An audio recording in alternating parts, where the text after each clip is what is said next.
It's a gentleman called Saint Maurice. Saint Maurice was part of the Theban Egyptian legions of the Roman army. He became a saint in Christendom. These are carvings of Saint Maurice, or paintings of Saint Maurice rather, from 16th century Germany. Next slide. Again, next slide. Different saint. Saint Elesban, who was said to be an ancient Ethiopian king that had fought against Jewish people on behalf of Christendom. This particular picture of him is from Portugal, from the 1750s. Next slide. This is the giant, I don't know how to pronounce that word, but I presume it's Yasur. This is from France, and this is commemorating the battle with William of Orange in the 13th century. And this is still there in the town in France where it was painted.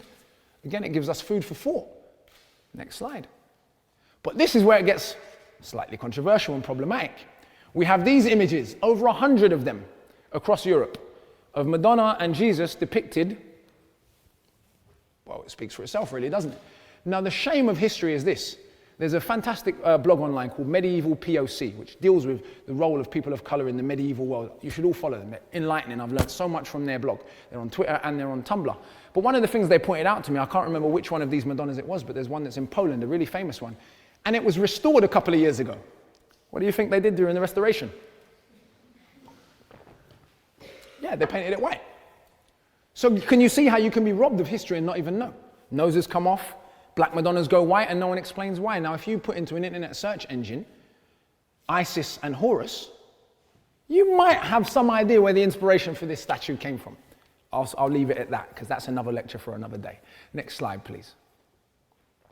This is a European map from 1413 AD. The two gentlemen in the map, the gentleman on the left is Mansa Musa, king of the Malian Empire at its height. He is estimated by many economists today to have been the richest human that ever lived.